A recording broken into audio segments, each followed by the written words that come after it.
Hari ini kita akan kuliah untuk mata kuliah ilmu penyakit dalam ya, tentang autoimun yaitu HIV. Nah, nanti kita itu sistemnya adalah paparan plus diskusi.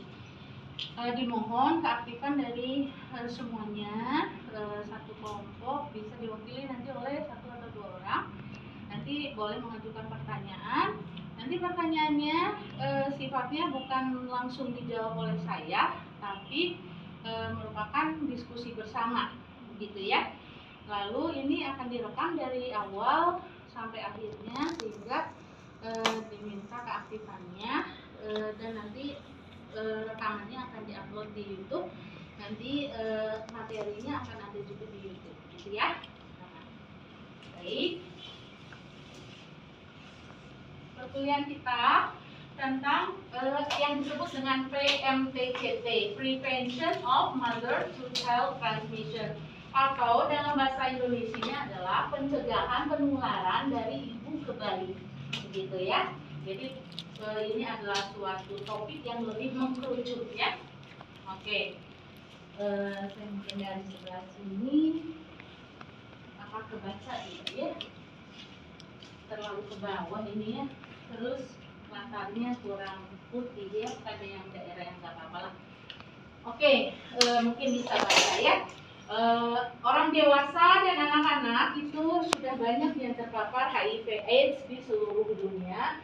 Ini adalah catatan dari tahun 2003, yaitu totalnya 34 sampai 46 juta.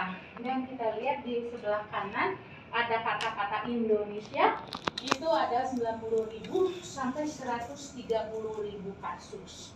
Ini yang ketahuan, yang terdata. Yang tidak ketahuan atau yang kita bilang fenomena gunung es, sehingga hanya puncaknya yang terlihat, yang di bawah air laut tidak tampak, itu biasanya lebih banyak ya. Oke. Anak-anak di bawah usia 15 tahun diperkirakan untuk pada tahun 2003 itu sampai 2,1 juta sampai 2,9 juta anak terpapar oleh HIV/AIDS. Jadi apa artinya? HIV/AIDS bukan hanya masalah orang dewasa, tapi juga masalah anak-anak bahkan bayi, begitu ya. Nah, perkiraan anak di bawah 15 tahun yang terinfeksi HIV baru pada tahun 2003 adalah 590.000 sampai 810.000 ya. 14.000 infeksi baru setiap harinya pada tahun 2002 ya. Dan kebanyakan terjadi di negara berkembang termasuk di Indonesia ya. Pada tahun 2000 data menunjukkan infeksi terjadi di bawah usia 15 tahun ya. Sehingga apa yang kita pikirkan, bagaimana nanti selanjutnya hidupnya, begitu.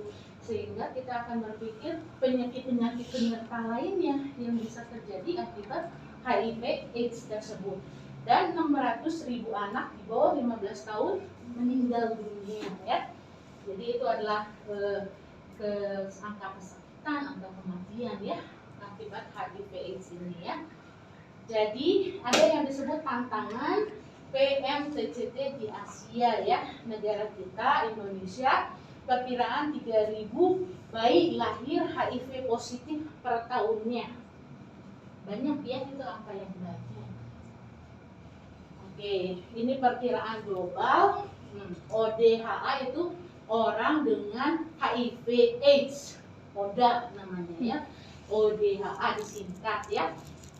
Dewasa dan anak 42 juta, ODA wanita 19,2 juta.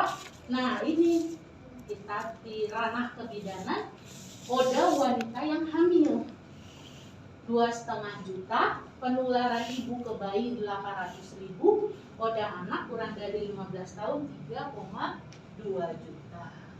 Jadi sangat besar ya angkanya ya. Oke, estimasi di Indonesia ODA 90.000 sampai 130.000 orang. ODA wanita yang hamil ini merupakan target PMTCT ya. Apa tadi PMTCT?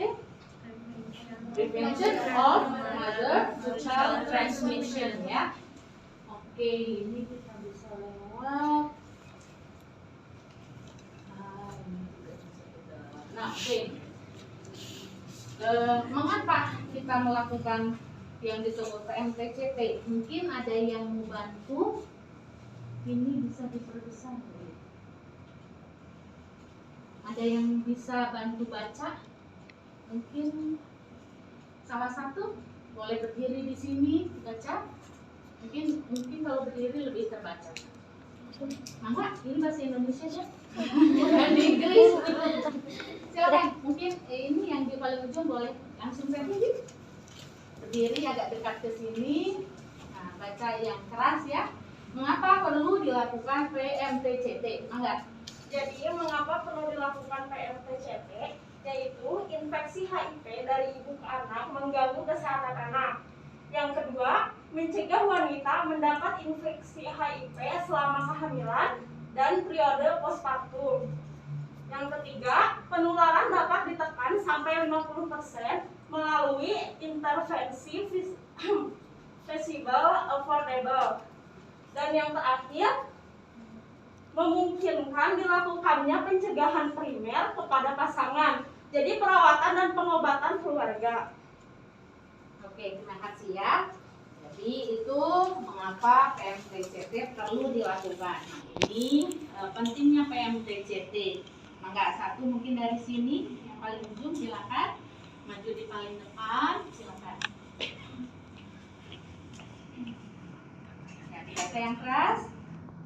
Pentingnya PMTCT sebagai organ perempuan usia subur. Sebagian besar penularan terjadi pada waktu proses persalinan. 3. Anak akan menjadi yatim piatu. 4. Anak dengan HIV plus Positif. gangguan tumbuh kembang,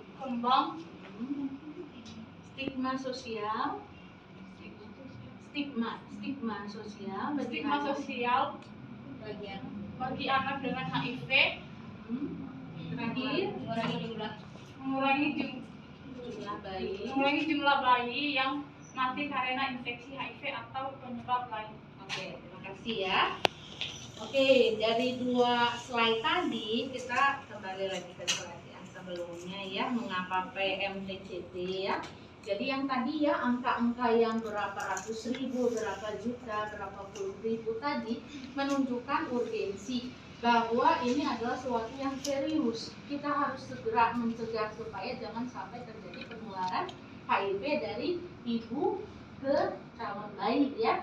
Nah, kenapa? Karena angka yang tinggi tadi. Kapan kita mencegahnya? Satu, bisa dari prakonsepsi, artinya ibu dengan HIV positif, lalu ada suaminya, apakah memang mau punya anak? Nah, dengan kondisi HIV positif, apa sih risikonya? Bisa saja, ya satu, suaminya tertular HIV positif. Lalu kedua, dengan mempunyai anak, pada saat kehamilannya bisa terjadi penularan dari ibu ke bayi, atau pada saat persalinan, atau pada saat masa nifas menyusui. Begitu ya. Jadi ada beberapa periode yang bisa terjadi. Nah, di mana kita mau mencegahnya tentu sedini mungkin, lebih ke arah hulu. Nah, kalau kita bisa mencegah dari hulu, kita lebih enak, gitu ya. Jadi ibunya sudah dari awal kita lakukan edukasi, konseling, informasi yang adekuat yang kita sampaikan, termasuk ke risiko-risikonya ya. Nah, pentingnya PMTCT ini ya karena odanya banyaknya perempuan, usia subur, lalu penularan tinggi pada saat persalinan, anak bisa kemudian nanti orang tuanya meninggal, lalu kemudian secara sosial siapa yang menanggung anak tersebut nantinya. Dan karena ya stigma, masyarakat kita masih mempunyai pandangan negatif terhadap ODA, ya orang dengan HIV/AIDS. Apalagi ini masih anak gitu ya, masih baik. Bagaimana nanti dia bermasyarakat, bersosialisasi? Bolehkah nanti dia bersekolah di sekolah biasa, lalu bagaimana pandangan teman-temannya kepada dia, begitu ya. Seringkali nantinya lebih ke arah sosialnya juga selain fisiknya ya. Oke, nah ini tujuan kita mencegah penularan HIV dari ibu ke anak ya. Oke, HIV positif pada anak. Yuk minta tolong satu baca yang ujung, yang di ujung, nah ya. Silakan maju ke depan, mungkin lewat mana ya, ya silakan. Dibaca, enggak? HIV positif pada anak 90% terjadi karena MPCT atau target PMPCT. Selama kehamilan 5-10%, selama persalinan 10-20%, dan selama menyusui 10-20%. 10%-nya itu terjadi melalui transfusi darah dan lain-lain. Oke, jadi kita lihat di sini bahwa di kehamilan, makasih ya, di kehamilan penularannya angkanya 5-10%. Jadi sekitar 5 dari 100 ibu hamil terjadi penularan dari ibu ke bayi lewat plasenta. Lalu pada saat persalinan 10 dari 100 sampai 20 dari 100 ibu pada saat bersalin menularkan ke bayinya. Lalu pada saat menyusui 10-20%. Jadi artinya apa ya? Di setiap periode ini tentunya kita ingin melakukan preventif atau pencegahan, jangan sampai terjadi penularan ya. Nah, faktor yang mempengaruhi penularan ada beberapa yang disebut dengan maternal viral load. Artinya tingkat virus di dalam darah ibu itu dicek secara laboratorium ya. Makin tinggi ya tentu makin infeksius gitu.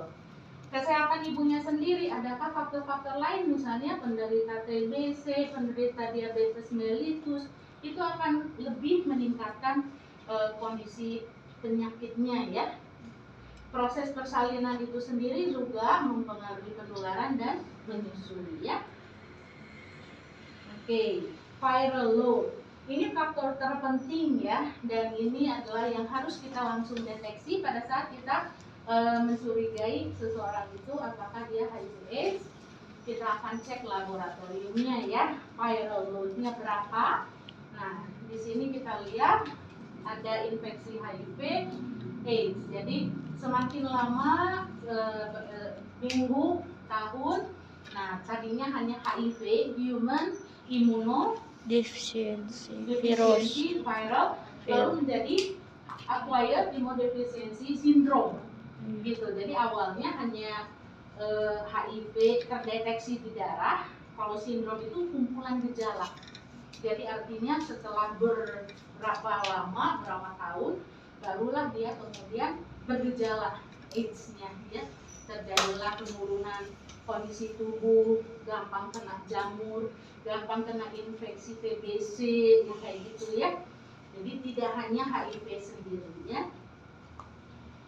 Oke, faktor kesehatan ibu.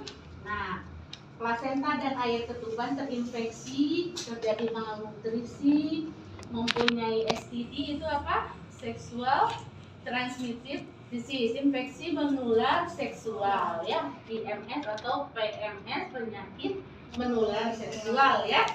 Infeksi virus, bakteri, parasit, malaria saat kehamilan, defisiensi vitamin A, bayi lahir prematur sebelum 34 minggu, dan korioamnionitis ya. Nah, proses persalinannya ini tanda tanya, apakah boleh bervagina ataukah harus seksio cesaria ya gitu ya. Nah, kita harus perhatikan adakah masalah ketuban pecah dini atau tidak. Kenapa? Karena begitu terjadi pecah ketuban, selaput ketubannya terbuka, di situ bisa terjadi penularan pada saat persalinan. Begitu ya. Kalau kehamilan lewat plasenta, kalau persalinan lewat ketuban. Ketika pecah ketuban, terjadilah penularan dari ibu ke bayi. Nah, sehingga kita mencegah jangan sampai terjadi pecah ketuban. Begitu ya. Sehingga ketika sudah terjadi pecah ketuban, itu menjadi lebih ke arah apakah ini boleh pervagina ataukah udah pecah ketubannya, begitu ya, ataukah masih harus sesar, gitu ya. Bila kondisinya ketuban tidak pecah, bayi sehat, ibu dalam kondisi sehat, lebih baik sesar. Nah, karena begitu pecah ketuban nanti terjadi penularan, dan juga pada saat pembukaan makin besar terjadi di situ luka-luka, dan yang terbuka, dan di situ terjadilah penularan HIV/AIDS-nya itu ya. Jadi kita lebih memilih ke seksual cesarean. Walaupun misalnya ternyata ada pasien datang dengan pembukaan sudah besar, ketuban sudah pecah, ya masa ya harus dipaksakan seksio? Tidak mungkin ya. Ya akhirnya akan lahir pervagina. Tapi tentu tidak sembarangan penanganan persalinannya juga nantinya. Kenapa? Harus yang memperhatikan perlindungan diri ya. Nah, kenapa? Ya bisa terjadi penularan kepada petugas kesehatan, begitu ya. APD ya, alat perlindungan dirinya harus benar ya. Prosedur invasif harus diperhatikan, apakah perlu dilakukan episiotomi, apakah untuk mempercepat lahirnya bayi supaya kontaknya menjadi lebih sedikit, perlukah dilakukan tindakan forceps dan vakum, gitu ya. Oke, tadi sudah kehamilan, sudah persalinan, sekarang nifas, yaitu ASI. Bolehkah ibu dengan HIV/AIDS menyusui? Tidak. Boleh atau tidak? Tidak. Tidak. Ada pendapat lain? Kelompok yang 4 mungkin? Tidak juga. Semua bulat jawab tidak ya. Oke, nanti kita bahas di belakang. ASI eksklusif atau tidak? Nah, kalau nggak ASI eksklusif, pilihannya apa? Susu formula ya. Oke. Infeksi pada payudara kalau terjadi, bolehkah menyusui? Tidak. Kalau itu jelas ya, mastitis, abses ya. Lalu kalau ada terjadi infeksi pada mukosa mulut bayi? Tidak juga ya, karena bisa terjadi penularan juga akibat itu ya. Lalu wanita yang mendapat infeksi HIV sewaktu menyusui juga pada fase AIDS, apakah boleh? Tidak. Oke, sebentar. Nah, kita nanti akan bahas itu di belakang. Kita bahas dulu lagi mekanisme penularan HIV dari ibu ke bayi ya. Baik. Nah, infeksinya itu melewati plasenta, terjadi juga risiko penularan pada saat persalinan dan pada saat menyusui ya. Sumber infeksinya apa? Boleh dibaca yang merah. Yang belum membaca mana tadi? Dari sana mungkin yang ujung, maaf. Boleh berdiri baca yang merah. Sumber infeksi. Ya udah di situ aja. Oke. Di sini ada sumber infeksinya, yaitu dari darah ibu, plasenta, cairan amnion, sekresi Cervico vaginal, dan vaginal. Ya, jadi sumber, makasih ya. Ya. Jadi sumber infeksinya darah ibu sendiri itu adalah sumber infeksi. Plasenta juga.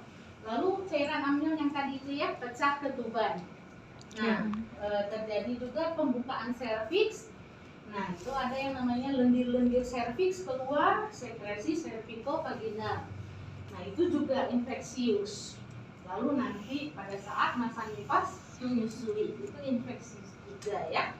Jadi rute infeksinya bisa sirkulasi umbilikal, kulit, mukosa membran, saluran pencernaan dan saluran pernapasan ya. Oke. Nah, ini yang tentang ASI ya, paling bawah nih.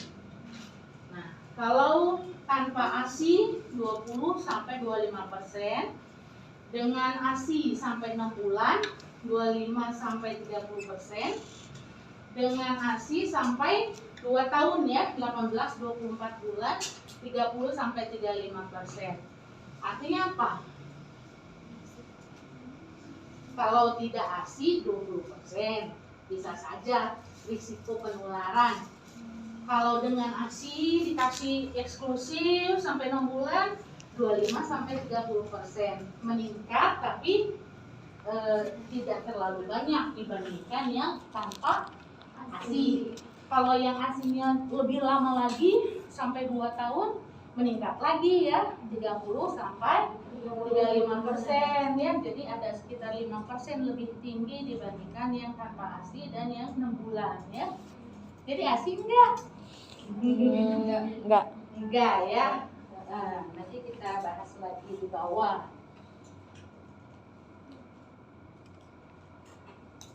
Nah, ada yang ngerti nggak ini? Ada gambar ibu-ibu hamil. Terus yang di sini ibu apa? Gendong. Nah, gendong bayi. Nah, jadi itu ada 3 yang biru nih. Ada yang kira-kira paham? Ini ada ibu hamil ada berapa katanya? 100. Tuh, di atas berapa baca mungkin? Iya. 100 wanita hamil dengan HIV positif ya. Nah, lalu di sini apa? 35. 35 bayi akan terinfeksi. Tadi kan 35%, 35% kan? Lalu ini 7 terinfeksi saat kehamilan, 15 pada saat persalinan, 13 pada saat menyusui ya. Nah, jadi periode hamil, periode persalinan, periode menyusui ya. Ya, oke. Jadi 4 strategi dari namanya UNAIDS, WHO untuk PMTCT ya. Jadi wanita usia subur jangan kena infeksi HIV, itu usaha promotif namanya. Jangan terkena. Gimana caranya? Ya, tingkatkan kesehatan, setia pada pasangan, menggunakan alat kondom, kontrasepsi kondom, begitu ya. Memeriksakan diri secara teratur, begitu, dan tidak menggunakan alat suntik yang bersama-sama. Hati-hati pada saat transfusi, pemberian transfusi. Dan ya itu dia, bila sudah terkena segera berobat secara teratur ya. Nah, orang dengan HIV/AIDS, wanita usia subur, dia udah tahu nih dia HIV/AIDS, mau hamil enggak, gitu ya.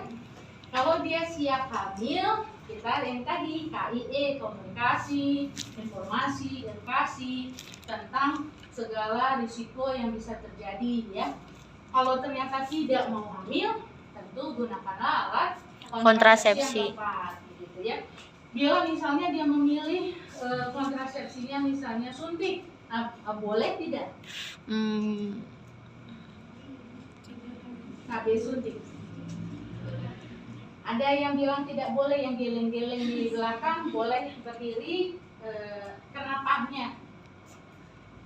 Boleh kenapa, nggak boleh kenapa, harus ada alasan ya. Yang bilang nggak boleh, enggak? Nggak boleh tuh kan kontrasepsi bisa kondom. Itu kan jadi menyebabkan HIV itu karena cairan bertemu dengan cairan, atau kalau misalnya ada yang terluka. Kalau misalnya dari suntikan KB itu sama aja si itunya tuh masuk ke tubuh kita gitu. Si itunya. Obatnya. Jadi kan misalnya kalau kita pakai kontrasepsi bisa kondom, itu kan ada penahanan, maksudnya perlindungan, ya nggak masuk saya vagina. Ya. Jadi itu kan pencegahan HIV tuh. Betul. Nah kalau misalnya KB itu bisa disuntik, itu sama aja kita tuh nggak pakai kondom gitu. Jadi nggak ada perlindungan, nggak ada perlindungan. Ya. Oke, saya paham maksudnya ya. Nah, jadi KB suntik itu menurut siapa namanya tadi? Lydia. Sebenarnya boleh, tapi tidak memberikan perlindungan terhadap penularan HIV/AIDS. Mungkin begitu maksudnya ya.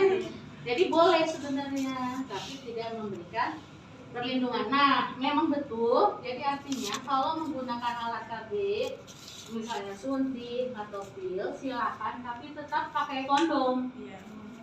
Gitu. Jadi jangan hanya berpikir karena sudah KB pil atau karena sudah KB suntik tidak pakai kondom lagi. Untuk apa double bukan. Kondom itu bukan hanya untuk alat KB-nya, tapi mencegah penularannya, begitu ya. Oke, lalu mencegah penularan dari ibu ke anak. Artinya apa? Tadi berkaitan dengan yang namanya viral load. Bila ibu mendapatkan pengobatan antivirus yang teratur sampai viral load-nya mendekati normal, lalu dia akan ada dalam kondisi yang kita sebut tidak infeksius. Begitu. Walaupun dia HIV/AIDS, tapi dia mendapatkan antiretrovirus namanya ARV, itu pengobatan HIV yang terus menerus, lalu diperiksa juga yang namanya CD4, yaitu faktor limfositnya, lalu hasilnya juga mendekati normal. Nah, di saat itulah pasangan suami istri itu boleh hubungan, dinyatakan tidak infeksius, gitu. Misal istrinya HIV positif, suaminya tidak. Nah, setiap kali mereka hubungan, mereka akan menggunakan kondom. Dalam artian supaya tidak terjadi penularan dari si istri ke suami, begitu ya. Lalu bisa punya anak nggak dengan menggunakan kondom? Ya enggak. Walaupun kondom itu ada yang disebut angka kegagalan kontrasepsi ada ya, sekitar 0,3%. Tapi itu adalah kontrasepsi untuk mencegah juga kehamilan. Lalu kapan dong kalau suami istri ini kemudian sepakat ingin hamil, kapan dong timing yang tepat? Nah itu dicek viral load-nya, dicek CD4-nya, semuanya dalam kondisi tidak infeksius, silakan buka kondom, silakan hubungan. Begitu. Jadi artinya terencana. Jangan sampai terjadi yang namanya kehamilan yang tidak dikendaki. Toto hamil, viral load-nya masih tinggi, totonya hamil, gitu. Terjadilah nantinya penularan ke si suami, penularan ke calon bayi, begitu ya.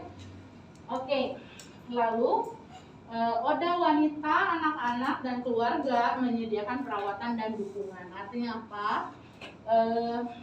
Stigma di masyarakat masih sangat kental untuk yang namanya menghindari atau tidak mau bergaul dengan penderita HIV/AIDS, sehingga perlu adanya suatu kelompok yang bisa saling mendukung supaya yang menderita HIV/AIDS tetap semangat dan tetap mau berobat, begitu ya. Nah, yang sering kali terjadi mereka dikucilkan lalu tidak mendapatkan informasi yang tepat tentang pengobatan HIV/AIDS-nya, gitu ya. Lanjut. Oke. Jadi ini ada bagan. Nah, ini ada wanita, lalu dilakukan pemeriksaan, kita bilang pemeriksaan lab lah ya. Pada saat pemeriksaan lab, HIV-nya positif. Mau hamil atau tidak? Tidak ingin hamil, oke, cegah kontrasepsi. Kalau mau hamil, nah ini yang tadi saya bilang, ceklah viral load-nya. PCT itu suatu pemeriksaan untuk mengetahui berapa viral load. Lalu ARV itu antiretrovirus, obatnya, obat antiretrovirus atau obat HIV-nya. Lalu pemberian susu bayi, susu formula. Nah, gitu ya.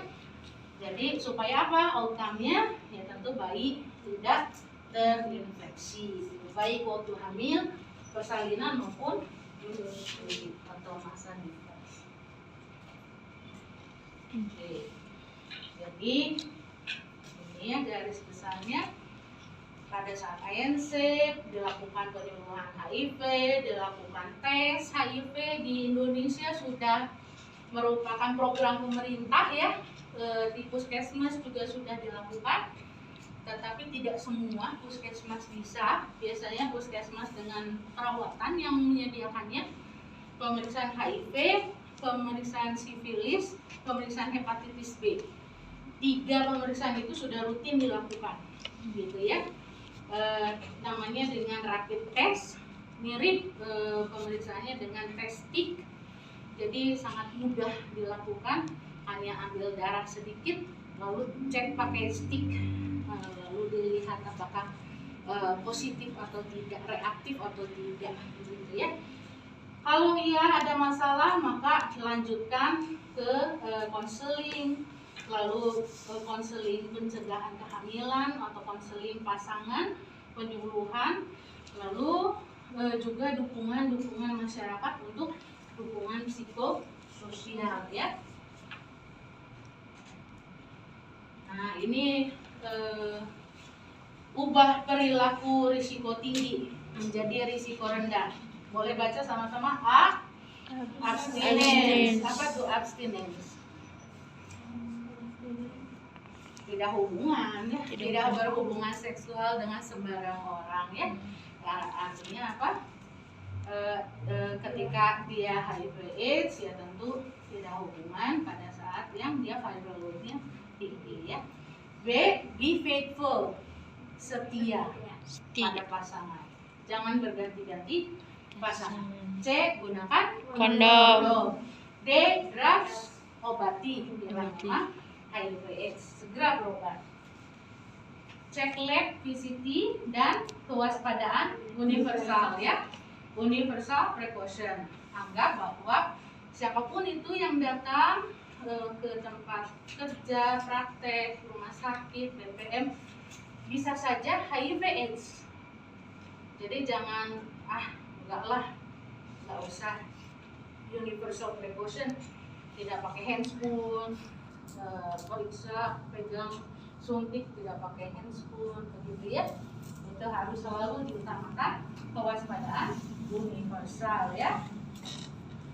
Oke, kenalkan secara rutin couple visit, jadi pasangan jangan hanya sendiri ya pada saat pemeriksaan antenatal.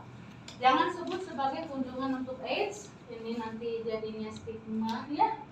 Lalu diskusikan dan tes untuk tuberkulosis dan sexual transmitted infection atau penyakit menular seksual ya. Diskusikan tanda yang timbul selama hamil dan melahirkan serta rencana untuk emergency transport, artinya bila memang sudah waktunya nanti untuk bersalin, dia kemana gitu. Karena tidak semua fasilitas pelayanan kesehatan menyediakan untuk perawatan ODA ini gitu ya. Selain dari tidak menyediakan ruang khusus, misalnya ruang nifas khusus untuk yang infeksius, tidak semua tempat ada, apalagi di puskesmas tidak ada. Kalau di rumah sakit pun tidak semua rumah sakit menyediakan, karena itu harus dipisahkan dengan yang nifas yang lainnya. Selain itu ya tentu peralatannya, tidak semua tempat menyediakan ya. Jelaskan kepada si bapaknya risiko yang dapat timbul pada bayi jika melakukan seks yang tidak aman baik sekarang maupun setelah lahir ya. Jadi artinya kedua belah pihak harus selalu bawa untuk konseling dan edukasi ya. Oke. Nah, ini sama juga kita konseling lagi tentang KB, tentang risiko penularan ibu ke bayi, kesehatan reproduksinya. Lalu setelah kita konseling, kita diskusi. Nah, kita tidak boleh paksa, kita harus tanya pendapat ibu tersebut, pasien tersebut ya. Lalu kalau memang pasien tidak mau hamil, mau pakai apa kontrasepsinya, tapi ingat selalu plus kondom ya. Karena tadi A, B, C, D ya. C-nya selalu ada ya. Pencegahan penularan perinatal yang tadi 3 periode kehamilan, persalinan dan pada nifas ya, sesudah persalinan ya. Ini sudah kita bahas, sepertinya sudah. Nah ini catatan, sesudah persalinan hindari penggunaan nasal suction yang mekanis. Itu yang untuk suction pada hidung, itu adakan yang mekanis tuh yang kayak terhubung pada alat listrik. Nah jangan pakai yang itu ya. Lalu bersihkan semua sekret darah yang ada pada tubuh bayi tersebut pada pada saat pertama kali dia lahir, segera bersihkan. Nah, putuskan pemberiannya mau ASI atau PASI, sufor ya. Oke. Sebentar ya. Nah, ARV, antiretrovirus yang dimaksud adalah beberapa obat. Salah satunya ini, obatnya namanya Niverapin. Berikanlah 200 mg dosis tunggal pada ibu saat persalinan. Lalu Niverapin juga kita berikan kepada bayi pada saat 48 sampai 72 jam pertama kehidupan. Untuk pencegahan ya. Nah, tapi ini bayi tetap diberi ASI ini adalah suatu pro dan kontra, dilema ya.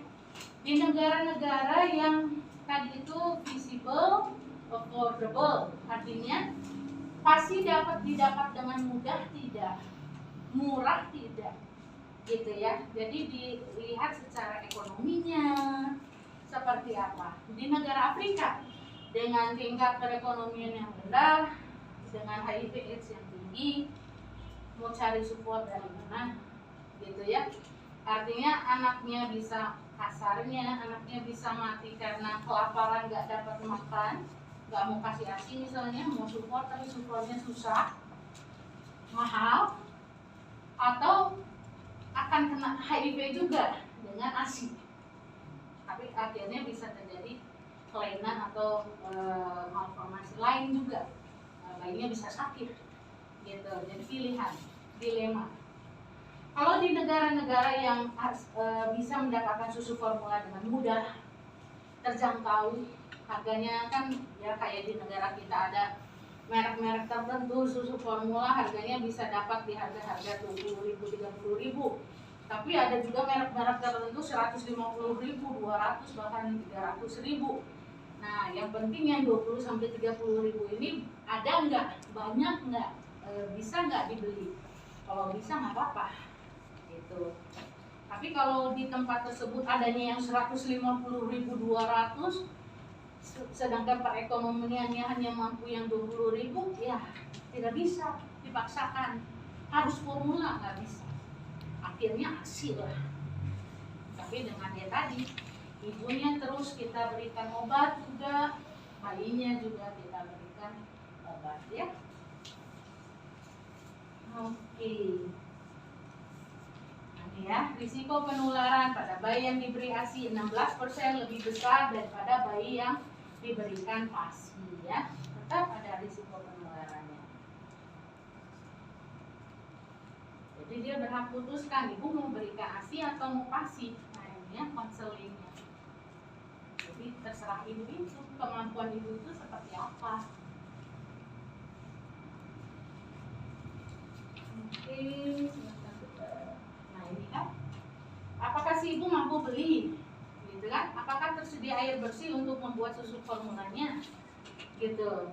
Apa si ibu bisa masak airnya sampai mendidih? Butuh apa tuh? Butuh gas, butuh apa? Butuh masak air mendidih. Nah, ibu ini bisa menjamin nggak kebersihan mempersiapkannya, botolnya, gitu kan? Harus selalu disterilkan, dimasak sampai menggodok. Ada nggak fasilitasnya? Ada, silakan. Tidak ada, jangan paksa, gitu ya. Oke. Jadi jika PASI tidak memungkinkan, ASI eksklusif selama 6 bulan pertama, gitu ya. Jadi 6 bulan pertama ASI eksklusif. Kalau tidak bisa PASI, jangan ganti-gantian juga. Sebentar PASI, sebentar ASI, sebentar PASI, tidak bisa. Begitu memutuskan, oke mau ASI, ASI eksklusif. Hanya ASI saja selama 6 bulan, gitu ya. Kenapa? Ya karena hati-hati, bisa terjadi gangguan gastrointestinal nantinya. Sebentar dikasihnya PASI, sebentar dikasihnya ASI. Oke.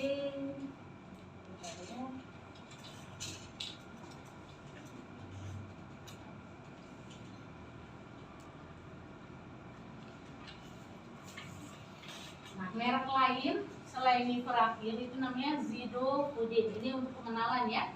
supaya wawasan kita obat HIV apa aja sih. Nifurafin ada, zidofudin ada, gitu ya, itu macam-macamnya. Kalau di Bandung, center untuk HIV/AIDS itu ada di Rumah Sakit Hasan Sadikin, namanya Klinik Teratai. Jadi kalau ada penderita HIV/AIDS itu biasanya nanti dirujuk ke sana untuk penanganan, karena nantinya obatnya kan mahal, itu ditanggung pemerintah. Artinya nanti pemeriksaan-pemeriksaannya juga mahal, itu harus di-refer ke sana supaya nantinya bisa masuk ke pemeriksaan, semua ditanggung oleh pemerintah, gitu ya. Karena nggak boleh putus obat. Nah, begitu viral load-nya udah rendah, baru kemudian dia tidak perlu berobat sering yang sebelumnya, gitu ya. Yang sering terjadi masalah bila putus obat karena biaya, karena ekonomi, gitu ya. Nah, makanya arahkan ke center RSAS, ya, Klinik Teratai namanya. Nah, tadi udah yang ini. Nah, ada juga yang namanya lamivudin. Jadi zidofudin, lamivudin, nifurafin. Nah, ini ya, jadi ada kombinasi juga diberikan. Oke, itu tadi paparannya. Mungkin sudah ada gambaran ya, apa itu PMTCT ya, prevention mother to child transmission ya, pencegahan penularan HIV/AIDS dari ibu ke bayi. Oke. Nah, sekarang saya kasih kasus. Saya kasih kasus sederhana saja, silakan dibicarakan dalam kelompok, singkat saja, supaya kita bisa ada feedback apakah memang sudah paham atau belum akan bahasan ini ya, yang hari ini ya. Oke, kelompok 1 ya, kelompok 1. Bila ada seorang, gak usah dicatat, didengar, silakan didiskusikan sebentar. Kalau sudah ada yang mau menjawab, silakan juga, gitu ya. Bila ada seorang ibu, seorang wanita usia subur dengan HIV positif, nah, dia akan rencana menikah dengan seorang laki-laki, pasangannya yang ternyata HIV-nya negatif. Nah, apakah yang harus diberitahu kepada pasangan tersebut atau calon pasangan tersebut sebelum mereka akan menikah, gitu? Konseling apa saja yang perlu disampaikan kepada si calon pasutri ini pada saat konseling pranikah? Mungkin ada yang mau langsung jawab, boleh? Boleh? Dari kelompok 1 mau coba? Kalau masih bingung boleh diskusi, tapi mungkin ada yang mau jawab. Tapi udah disampaikan sebenarnya. Silakan sih. Yang keras suaranya biar bisa terdengar. Jadi nanti kita memberi konsultasi kepada calon pasangan suami istri bahwa kalau misalnya nanti menikah karena perempuannya hasil HIV-nya positif, jadi ada beberapa hal yang harus dipertimbangkan, seperti kalau misalnya nanti berhubungan seksual harus memakai kondom, kemudian tadi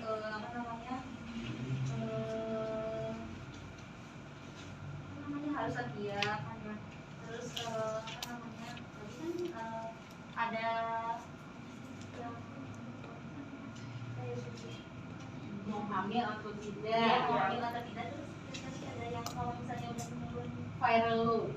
virusnya, baru nanti bisa dibicarakan apakah pasangan tersebut mau mempunyai anak atau tidak. Lebih baiknya kalau misalnya mempunyai anak, viral loadnya sudah normal.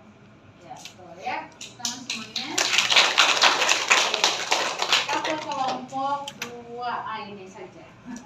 Kelompok 2-nya ini, silakan siapa saja yang siap untuk menjawab boleh menjawab ya. Jadi ada seorang ibu dengan kondisi HIV positif ya. Lalu dia hamil. Dia datang ke tempat praktek ibu-ibu sekalian, lalu bertanya, apakah saya yang HIV positif ini akan bisa menularkan HIV-nya kepada bayi yang dikandungnya, dan apakah saya boleh melahirkan normal, dan kenapa? Nah, silakan. Siapa yang siap jawab boleh jawab. Ini sudah hamil, datang ke tempat BPM, ibu-ibu sekalian, bertanya, bagaimana, apakah kandungan saya ini akan bisa tertular HIV AIDS-nya, dan apakah nanti saya bisa melahirkan normal? Silakan. Silakan, dia boleh. Suaranya yang keras ya. Tergantung dari kesehatan ibu sendiri. Jika bisa melahirkan normal, jika ketubannya tidak pecah, dan tapi yang pertama jawab dulu, apakah saya bisa menularkan HIV? Bisa. Kapan? dari darah ibu, karena sumber dari infeksi HIV tersendiri itu dari darah ibu, terus dari plasenta, kemudian dari cairan amnion, sekresi cervicovaginal, dan dari ASI. Jadi bisa menularkan. Bisa menularkannya kapan? Kepada bayi saat kehamilan, persalinan, dan menyusui. Jadi apa yang harus dilakukan? Jaga kesehatan ibu, Berobat, berobat secara teratur, ibunya untuk dapat persalinannya, mendapat dukungan dari keluarganya. Terus persalinannya usahakan seksio di rumah sakit yang memadai, peralatan semuanya memadai untuk penanganan HIV/AIDS. ya. Boleh menyusui? Lebih baik tidak, Lebih baik karena tidak. 16% yang ASI lebih tinggi resiko terinfeksi dibanding yang PASI. Ya, betul ya. Oke, terima kasih ya. Oke, sekarang kelompok 3 ya. Kelompok 3 gini. Ada seorang ibu hamil dengan HIV/AIDS, lalu datang ke IGD. Kebetulan sedang dinas ya ibu-ibu sekalian. Lalu kemudian pecah ketuban. Pembukaannya sudah pembukaan 7. Lalu pasien ini belum pernah berobat HIV sebelumnya. Pasiennya baru tahu bahwa dia HIV positif. Apa tindakan-tindakan yang harus dilakukan pada saat dinas IGD ada pasien seperti ini? Pembukaannya sudah 7, ketubannya sudah pecah, belum minum obat anti HIV sebelumnya, datang ke IGD. Silakan, ada yang mau langsung kasih tahu? Enggak? Suaranya keras ya. Untuk kasus persalinannya mungkin secara normal, tapi misalkan emang susah karena ketubannya udah pecah, bisa pakai vakum atau Korset. iya itu. Hmm. Terus habis itu ibunya diobati penggunaan antivirus ARV ya. Bayinya bagaimana? Bayinya juga dikasih dosis sesuai dosis bayi sama dosis ibunya. Lalu boleh menyusui? Boleh paling pakai ibu Susu formula ya, pasti ya. Apalagi yang perlu ditekankan lagi? ibunya diobati sampai viral load-nya turun atau normal. Oke. Nah, sebagai petugas kesehatan apa yang harus dipentingkan? Ya, kewaspadaan universal atau penggunaan APD yang tepat ya. Nah, jadi jangan sampai nanti penanganan darurat tapi lupa untuk APD ya. Oke, terima kasih. kelompok 4 terakhir. Jadi ada kondisi di suatu negara, katakanlah negara terbelakang, Afrika, ada penderita HIV/AIDS, kemudian melahirkan. Nah, kemudian bayinya, kemudian dia bingung, dilema, mau diberikan ASI atau tidak. Nah, apa saja hal-hal yang perlu diperhatikan untuk pertimbangan memberikan ASI atau tidak di suatu negara yang seperti ya misalnya Afrika. Enggak.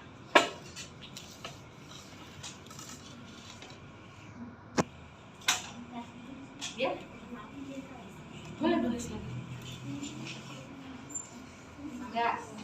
Faktor apa saja yang perlu diperhatikan untuk memutuskan? Nah, karena kan harus ibu itu sendiri yang nantinya memutuskan mau ASI atau mau PASI, gitu ya. Apa saja? Silakan. Mau jawab? Enggak. Jika Lebih keras suaranya. jika ibu itu tidak ada kendala di ekonomi, lebih baik menggunakan susu formula.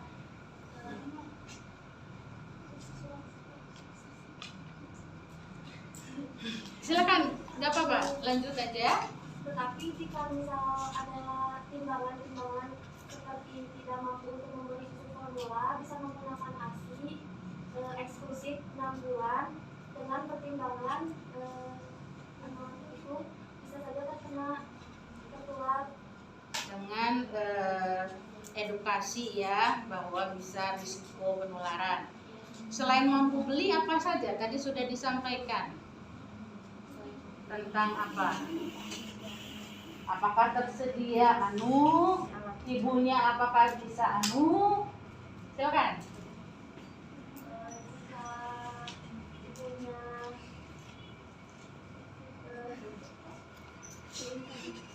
Pemberian PASI nih ya, kan katanya tadi diarahkan untuk PASI.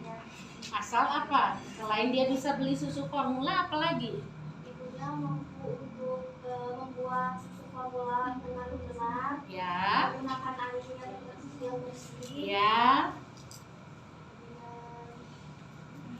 dan Harus dimasak air yang sampai mendidih, begitu ya. Nah, dan perawatan persiapan untuk pemberian pasinya itu ya, botolnya yang seperti itu harus diperhatikan ya. Nah, tapi kalau dia tidak bisa, berikan harus ASI, tapi dengan penjelasan ya bahwa ASI bisa terjadi risiko penularan ya. Oke, terima kasih. Mungkin ada yang masih penasaran mau bertanya tentang HIV/AIDS ini. Kalau saya simpulkan sih sudah mulai menangkap ya dari seluruh kelompok yang ada tentang HIV/AIDS ini. Silakan. Apakah pengobatan HIV ini untuk seumur hidup? Apa ada jangka waktu tertentu? Oke. HIV/AIDS ini biasanya dikatakan pengobatan seumur hidup. Namun ada juga yang berpendapat tidak. Kebanyakan seumur hidup. Namun kalau ada beberapa 1-2 lah dikatakan sembuh. Ya seperti siapa itu yang pebasket Amerika Afrika, siapa namanya itu, Michael Johnson atau siapa ya? Hah? Michael Jordan ternyata ini. Nah itu minum obat ARV teratur lalu kemudian dinyatakan sembuh. Dengan artinya sembuh itu ya viral load-nya normal, gitu ya.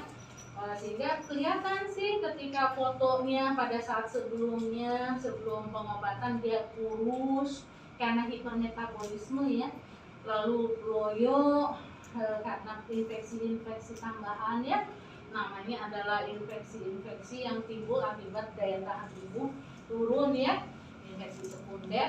Nah setelah itu kemudian dia kembali berotot, kembali bugar begitu ya, setelah sudah konsumsi ARV rutin dan viral load-nya sudah rendah gitu ya. Jadi kasus untuk sembuh itu baru 1-2, enggak banyak. Kebanyakan minum obat terus. Iya, sama-sama. Mungkin ada satu lagi mungkin pertanyaan?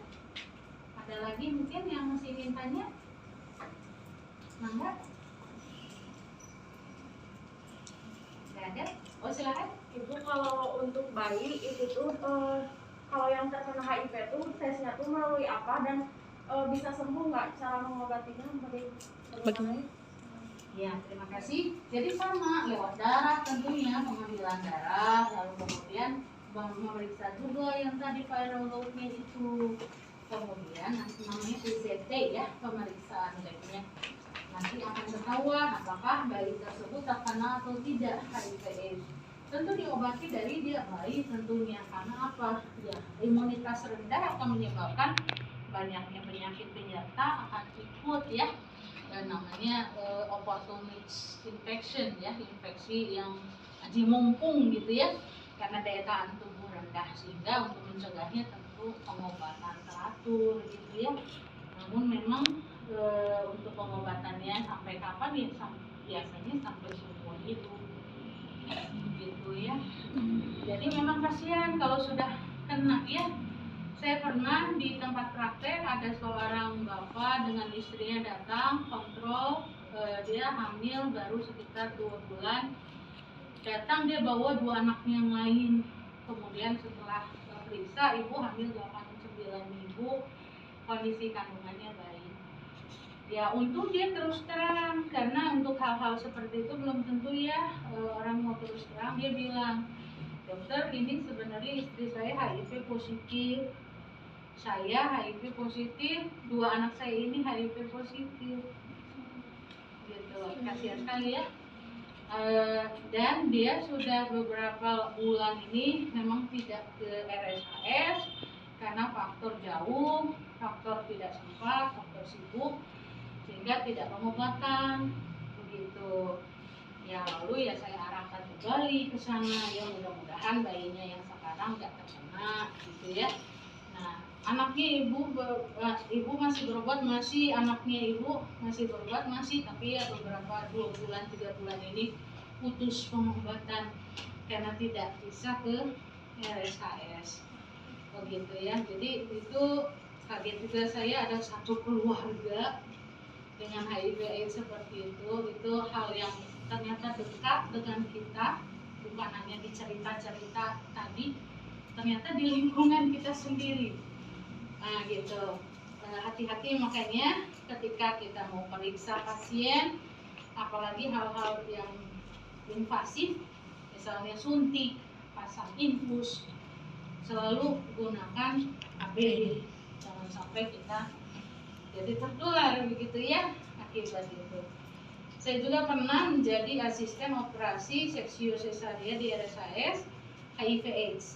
Jadi di RSAS supaya tidak terjadi pengkotak-kotakan pada pasien HIV. Pasien HIV tidak ditulis HIV positif, tapi ditulis di statusnya B21. B21 adalah penderita HIV/AIDS. Nah, supaya pasien-pasien yang lain tidak takut gitu ya. Nah, jadi dibilangnya, oh itu pasien itu yang B21 ya, gitu. Jadi kita kode. Tapi kode yang kita medis semua tahu bahwa B21 itu adalah penderita HIV/AIDS. Saya waktu itu ikut operasinya, operasinya aja harus di ruangan khusus, namanya ruangan oka infeksi. Pakai bajunya sampai 4 lapis gitu. Nah, terakhir kayak baju astronot, lebih dari yang baju COVID sekarang. Sampai bener-bener ada kayak astronotnya yang besar kayak tabung terbalik gitu. Ininya juga handscoon-nya kita pakai 3. Sampai pakai juga handscoon yang warna coklat, yang tebel, latex tebel. Aduh, sampai keringetan karena saking panasnya. Pandangan juga berkabut karena saking berembunnya. Tapi ya itu namanya ya pencegahan universal tadi ya. Kalau itu operasinya harus hati-hati, jangan sampai kita tertusuk. jari kita atau tersayat, lalu kemudian terjadi penularan. Lalu semuanya juga penanganan instrumennya yang sudah digunakan dan semua gown yang dipakai juga dipisahkan dari instrumen-instrumen yang di OK lain, gitu, supaya tidak bercampur. Makanya tidak semua rumah sakit menyediakan untuk ini karena costnya besar. Untuk menyediakan berapa lapis gown seperti itu kan butuh modal. Untuk kemudian alat instrumen harus dipisahkan sendiri dan perawatan tersendiri juga itu butuh modal. Tidak semua tempat menyediakan. Nah, hati-hati, kadang-kala ya pasien suka ya nggak mau ngasih tahu, gitu. Kita hati-hati. Saya pernah ketemu kasusnya pasien tidak bilang, pasien dengan KPD aterem, akhirnya saya suruh untuk diterminasi, diinduksi atau disesar, saya bilang ke rumah sakit. Pemikirannya ya karena saya nggak tahu dia HIV/AIDS, dia nggak bilang juga, gitu. Biasanya pasien kalau sudah pernah ke puskesmas, sudah diperiksa HIV, menyatakan di dalam buku KIA-nya itu harus cek di buku KIA-nya ada tidak hasil lab. Ada biasanya selain lab biasa, ada lab HIV, hepatitis B, sifilis, ada cek. Nah, waktu ditanya mana buku KIA-nya lupa bawa dok, gitu katanya. Ibu udah dicek lab, udah hasil bagus. Oke, ya udah, ibu ketuban udah pecah, belum ada pembukaan. Ya, ada dua alternatif, apakah diinduksi, diperangsang mules, ataukah sesar. Karena nggak berpikir ya bahwa dia itu HIV. Tentunya dia kembali ke bidan sebelumnya. Bidan itu ternyata bidan puskesmas yang di dekat tempat saya praktek yang kenal saya. Lalu dia kasih tahu pasien itu sudah dirujuk kemana bu? Ke RSAS. Oh iya, syukurlah kata saya. Itu dengan pasien itu dengan HIV positif dok. Wah, kaget saya. Dia nggak bilang, dia nggak bawa bukunya. Iya dok, itu udah pasien dengan HIV positif, sudah diarahkan dari awal untuk ke Hasan Sadikin, tapi pasiennya nggak mau.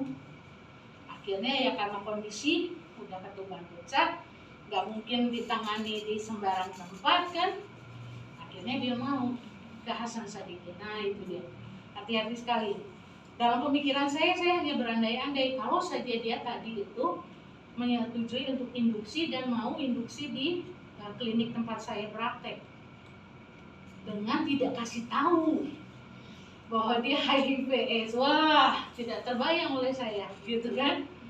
Dengan APD seadanya, dia bukan di rumah sakit kan, di klinik, lalu dengan penanganan instrumen seadanya, tidak dipisahkan. Wah, tingkat penularan, gitu ya. Jadi hati-hati sekali kalau ada seperti itu, langsung tanya, buku KIA-nya mana bu? Ibu udah dicek lab enggak? Karena biasanya sudah pemeriksaan pertama kali datang saja sudah langsung screening HIV, sifilis sama hepatitis B. Itu sudah rutin, gitu ya. Dan itu nggak keluar biaya, itu ditanggung pemerintah di puskesmas, gitu. Jadi nggak ada alasan karena saya nggak ada biaya saya nggak periksa, nggak mungkin. Pasien pasti diperiksa. Jadi tanya itu dulu kalau kita mau sama-sama sih, ya. Oke, baik. Terima kasih untuk perhatiannya di kuliah ini. Mudah-mudahan apa yang sudah disampaikan bermanfaat. Silakan nanti dipelajari lagi materinya dan nanti untuk dipersiapkan untuk ujian, ya. Baik. Terima kasih. Selamat siang.